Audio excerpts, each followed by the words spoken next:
you know, many of the things that I did, I'm only realizing later, having done it, that was really significant in the scheme of things. But I didn't realize how significant it was at the time. So, you know, I just got busy on getting my house cleaned up, mold remediated, and I felt like communication was key. It was just vital. So I threw block parties, I got my neighborhood cleaned up, I got my own home. In the middle of the devastation everywhere, there was an oasis, if you will, that people could return if they wanted. I could show them how. You know, landscaped, and we had beautiful flowers, and it was clean, and it was a place where people could come to connect and to get first aid. I got cable reconnected temporarily. I mean, there was a cable coming from down the street into the house, but I got a router so that people could jump off their laptops so that they could start communicating with their contractors and whatnot. So my house just naturally evolved into the hub of the neighborhood. I tracked our recovery from almost day one.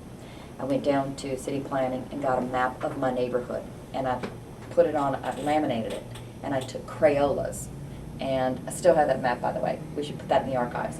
But I took a Crayola and I'd say, these people are coming back, the green ones. I know they're planning to come back. And I took a blue erasable marker and said, these people are in progress. So that it would give a good picture to the rest of who was planning to come back. And what the catalyst for that was signs that we put in the neighborhood saying, I'm coming back, I'm coming, so that people would know how many people were going to come back. And we did. And the resounding answer was, I'm going to wait and see what everybody else does. So we got busy renovating ours, and there was probably 8 of us who just said, you know what, we're going to do it, we'll come back.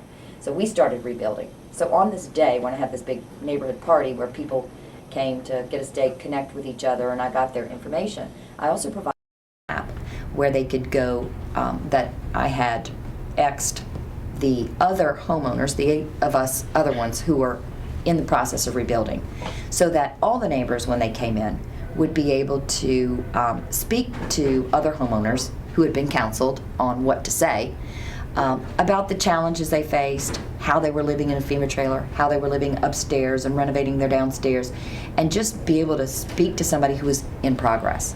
And so I did that on election day, because I felt like if people were coming in to vote, they would surely come to the neighborhood. So the timing was right for it, and we had a band, and it was it just really gave people hope that they could come back. So that's kind of how it started and how it spun off. Do you remember how you kind of came to that feeling?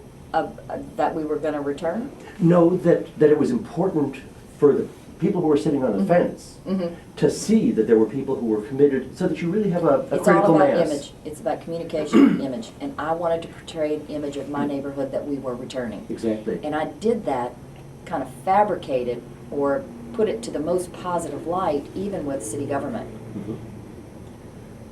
If I could show that these people were thinking about coming back, and I called Robert Mendoza at Public Works and said, we need to have these storm drains cleaned out right now because all of these people are coming back and we're going to need, you know, if it rains, we're going to flood again, and we need to have these storm drains vacuumed out. So the image that I portrayed to city government was that we were coming back, regardless of what the reality was and how long it would take. I knew in my heart that our neighborhood could and would come back. We had 8 people there. It just wasn't something in my thought process that we would be the 8 of us forever. I knew. And so we're teaching them, and we're training them on the things to look for, how to fight blight, how to go to City Hall, how to plug in a constructive way. These blight teams have case files on every single blighted home where they make phone calls, they do voluntary compliance, and so you're teaching them life lessons that there is a way for you to plug in. I mean, I won't forget the first time I plugged into my neighborhood. You know, I was, like I said, the kind of person before the storm who really didn't get involved. I just wrote the check and depended on somebody else to do it. And when my neighborhood, before the storm, asked me to be on their board, I was like, well, I'm pretty important. They want me to help them, and I'm a part of the clique. I'm in the gang now. And so I felt really good about that. And as a result, I did more than I did before. Not because I was asked to, but because I felt worthy of, you know, somebody needed me for something. And so giving this to these people who've never been leaders before, a role in their own destiny, you know, that's something that they're teaching to their kids.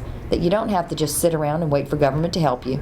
You got to do it yourself. And they're learning, and they're feeling good about themselves when they go down to City Hall with their case file and they say, we did volunteer compliance, we did, you know, we've taken pictures of this property, and somebody in government's listening to them.